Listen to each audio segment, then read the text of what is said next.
இயேசுவில் எனக்கு பிரியமான சகோதர சகோதரிகளே, இன்று திருவருகை காலத்தின் 3ஆம் வார நாட்களில் வெள்ளிக்கிழமையில் நாம் இருக்கின்றோம். இந்த நாள் உங்களுக்கு இனிய நாளாக அமைய வாழ்த்துகிறேன், ஜெபிக்கின்றேன். இன்றைய இறைவார்த்தை சிந்தனைகளுக்கு நாம் கவனமுடன் செவி கொடுப்போம். இறைவாக்கினர் எசாயா நூலிலிருந்து வாசகம்.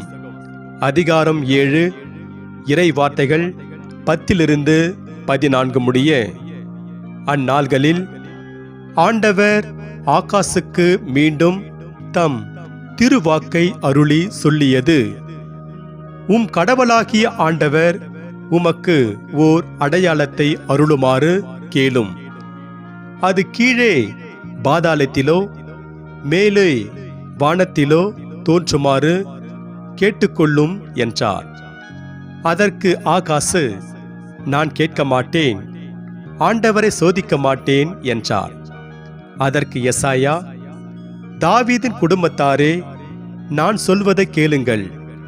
மனிதரின் பொறுமையை சோதித்து மனம் சலிப்படைய செய்தது போதாதோ, என் கடவுளின் பொறுமையை கூட சோதிக்க பார்க்கிறீர்களோ? ஆதலால் ஆண்டவர் தாமே உங்களுக்கு ஓர் அடையாளத்தை அருள்வார். இதோ, கன்னிப்பெண் கருவுற்று ஓர் ஆண்மகவை பெற்றெடுப்பார். அக்குழந்தைக்கு அவர் இம்மானுவேல் என்று பெயரிடுவார். ஆண்டவரின் அருள்வாக்கு. இறைவனுக்கு நன்றி. பதிலுரை பாடல். திருப்பாடல் அதிகாரம் 24. பல்லவி. ஆண்டவர் எழுந்தருளுவார், மாட்சிமிகு மன்னர் இவரே. மண்ணுலகம் அதில் நிறைந்துள்ள அனைத்தும் ஆண்டவருடையவை. நிலவுலகும் அதில் வாழ்வனவும் அவருக்கே சொந்தம். ஏனெனில் அவரே கடல்களின் மீது அதற்கு அடித்தளமிட்டார், ஆறுகள் மீது அதை நிலைநாட்டினவரும் அவரே. பல்லவி. ஆண்டவர் எழுந்தருள்வார், மாட்சிமிகு மன்னர் இவரே. ஆண்டவரது மலையில் ஏற தகுதியுள்ளவர் யார்? அவரது திருவுளத்தில் நிற்கக்கூடியவர் யார்? கரைப்படாத கைகளும் மாசற்ற மனமும் உடையவர், பொய் தெய்வங்களை நோக்கி தம் உள்ளத்தை உயர்த்தாதவர். பல்லவி. ஆண்டவர் எழுந்தருள்வார், மாட்சிமிகு மன்னர் இவரே. இவரே ஆண்டவரிடம் ஆசி பெறுவார், தம் மீட்பராம் கடவுளிடமிருந்து நேர்மையாளர் என தீர்ப்பு பெறுவார். அவரை நாடுவோரின் தலைமுறையினர் இவர்களே. யாக்கோபின் கடவுளது முகத்தை தேடுவோர் இவர்களே. பல்லவி. ஆண்டவர் எழுந்தருள்வார், மாட்சிமிகு மன்னர் இவரே. அல்லேலூயா, அல்லேலூயா. வானக அரசின் வாயிலை திறக்கும் தாவீதின் திறவுகோல் நீரே. இருளிலே இருக்கும் கைதிகள் தலையை களைந்திட எழுந்தருள்வீரே. அல்லேலூயா. ஆண்டவரே, நற்செய்தியை தகுந்த விதத்தில் எடுத்து சொல்ல என் உள்ளத்தையும் உதட்டையும் தூய்மையாக்கும். ஆண்டவர்களோடு இருப்பாராக, உம் ஆன்மாவோடும் இருப்பாராக. தூய லூக்கா எழுதிய பரிசுத்த நற்செய்தியிலிருந்து வாசகம். ஆண்டவரே, மாட்சி உமக்கே. லூக்கா நற்செய்தி அதிகாரம் 1, இறை வார்த்தைகள் 26-38 முடிய. 6ஆம் மாதத்தில் கபிரியேல் என்னும் வானதூதரை கடவுள் கலிலேயாவிலுள்ள நாசரேத்து என்னும் ஊரிலிருந்த ஒரு கன்னியிடம் அனுப்பினார். அவர் தாவீது குடும்பத்தினராகிய யோசேப்பு என்னும் பெயருடைய ஒருவருக்கு மன ஒப்பந்தமானவர். அவர் பெயர் மரியா. வானதூதர் மரியாவுக்கு தோன்றி, அருள் நிறைந்தவரே வாழ்க, ஆண்டவர் உம்மோடு இருக்கிறார் என்றார். இவ்வார்த்தைகளை கேட்டு மரியா கலங்கி இந்த வாழ்த்து எத்தகையதோ என்று எண்ணிக்கொண்டிருந்தார். வானதூதர் அவரை பார்த்து, மரியா, அஞ்ச வேண்டாம். கடவுளின் அருளை கண்டடைந்துள்ளீர். இதோ கருவுற்று ஒரு மகனை பெறுவீர். அவருக்கு இயேசு என்னும் பெயரிடுவீர். அவர் பெரியவராயிருப்பார். உன்னத கடவுளின் மகன் எனப்படுவார். அவருடைய தந்தை தாவீதின் அரியணையை ஆண்டவராகிய கடவுள் அவருக்கு அளிப்பார். அவர் யாக்கோப்பின் குடும்பத்தின் மீது என்றென்றும் ஆட்சி செலுத்துவார். அவருடைய ஆட்சிக்கு முடிவே இராது என்றார்.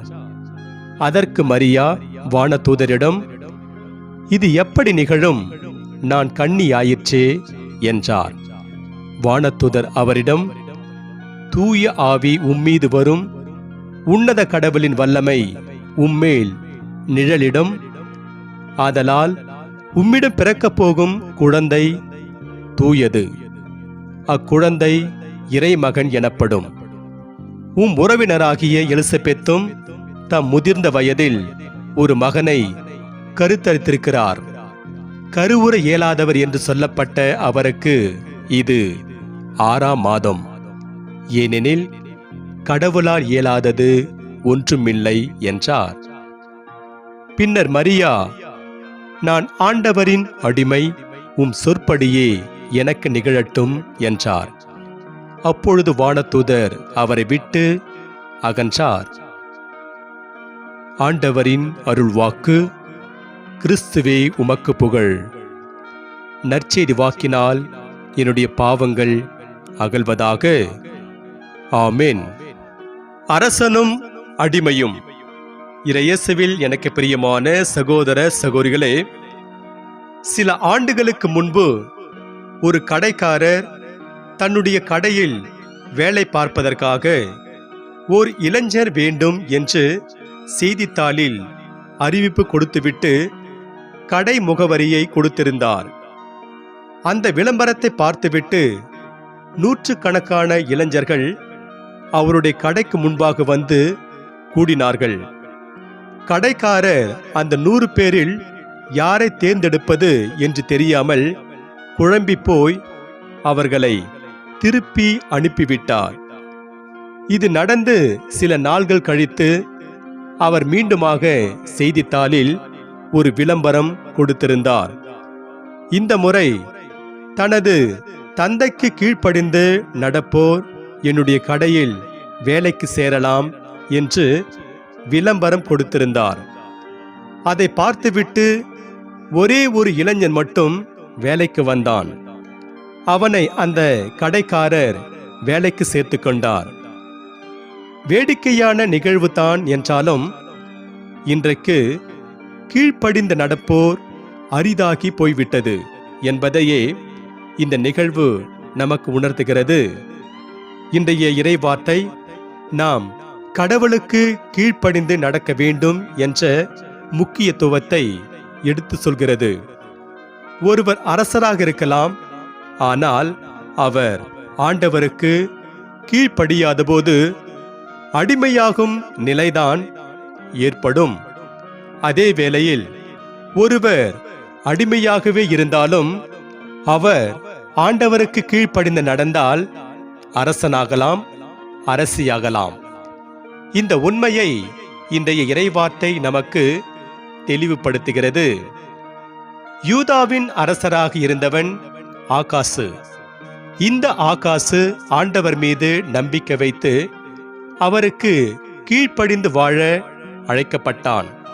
ஆனால் அவன் வேறு நாட்டு அரசர்கள் மீது நம்பிக்கை வைத்து ஆண்டவரை புறக்கணித்தான்.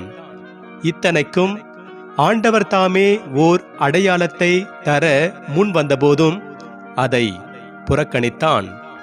நற்செய்தியில் வருகின்ற மரியா நிகழவிருப்பது என்னவென்று தெரியாவிட்டாலும் ஆண்டவரின் வார்த்தையில் நம்பிக்கை வைத்து, நான் ஆண்டவரின் அடிமை, உமது சொற்படியே எனக்கு நிகழட்டும் என்று சொல்கிறார். இதனால் எல்லா தலைமுறையினரும் பேறு பெற்றவர் என்று அழைக்கும் அளவுக்கு உயர்ந்தார்.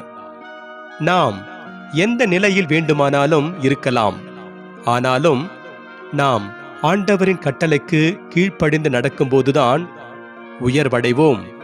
இதற்கு மரியா மிக பெரிய எடுத்துக்காட்டு.